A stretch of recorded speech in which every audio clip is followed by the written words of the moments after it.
Last night, Senator Clinton and I had our 21st debate of the year. And, you know, you've just got to kind of let it,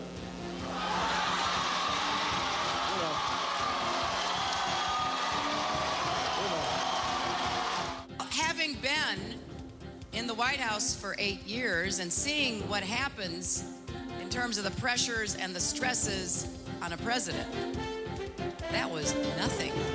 You can't stand the heat, get out of the kitchen.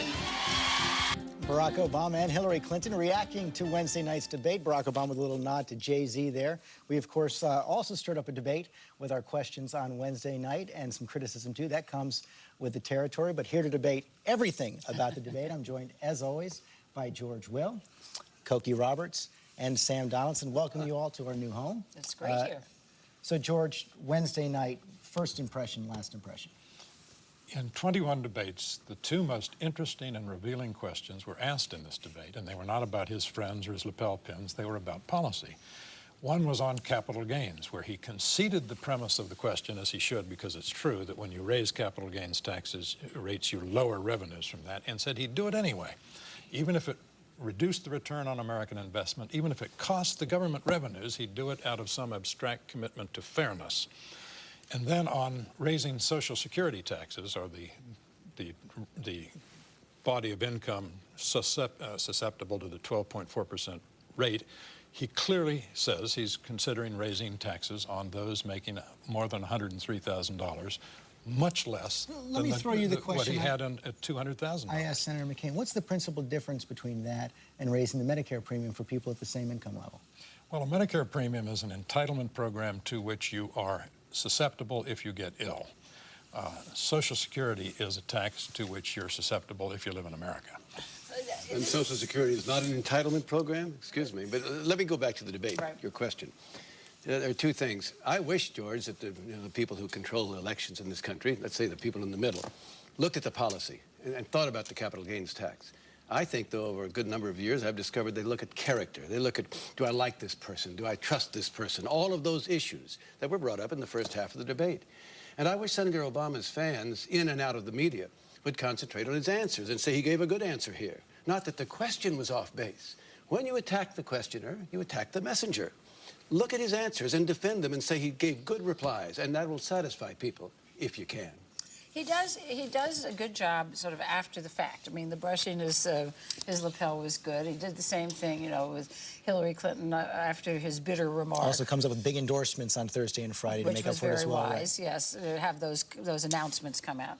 I mean, his crack about Hillary was in a duck blind every weekend, you know, that kind of thing. He does a good job on. But at the moment, when he makes whatever mistake has been made, he gets very defensive about it, and that was certainly true in that debate. I don't think that he was very appealing in the way that he started to get irritated. And you know, the truth is that candidates are going to get these kinds of questions, and if he doesn't think, you know, I mean, I know you and Charlie have taken some heat, but the fact is that, you know, these are the kinds of questions that will come up in a general election. Hey, George, if you can't take the heat, get out of the kitchen. That's exactly right. Or give it one of these. But I think the reaction actually does also say something about his appeal and support. I mean, his supporters are with him no matter what. They are energized, they're motivated. When something like this happens, he raises a ton of money. Speaking about the word entitlement, now, both sides, their supporters want their candidate to win, and they feel very strongly about it, historic and all of that. But the Obama supporters, a lot of them feel there's an entitlement there, at least when I talk to them. It's not as if, well, I hope he wins, and we'll work very hard and all of that, and then I'll consider when I get back. It's, if he doesn't win, it's a cheat. There's unfair about this. Guys, grow up. That's politics. But let's go back to this business of capital gains. 20% of those claiming capital gains on their income tax forms have incomes under $50,000 a year. This matters to them. When you raise taxes on corporations, when you take the profits, say, of the oil companies, that's a verb he's used, take the profits from the oil companies. 40% of the oil companies in this country are owned by pension funds and mutual funds. You're taxing ordinary people. But the voters understand the Constitution. They have a very strong sense of it inchoately, and that is that they know that the president is not going to determine capital gains taxes. So they don't vote for president on issues. They vote for president on a gut check. I like that guy, or I I like that guy better than the other guy. And I think that the decisions that he, or in this case maybe she, make in the next 4 years, I'm going to be more comfortable with than I would be with that other person. I think it's... Which is why these questions that try to get at who you are and what you care about matter. Well, then you have to ask yourself, why do people complain about the questions rather than look at the answers? You know, I would agree. I think we've done the bitter thing. Okay, it may have went too long. But do you remember we did the under fire thing, sniper fire? And you could argue that went too long. But I don't recall the same people who are arguing that bitterness went way too long argued that that went too long. I think it's just a question of situational ethics from the standpoint of whose side you're on. You know, and he got touched up some, and his people just didn't like it. And Senator Clinton may have caused herself a little more trouble with that.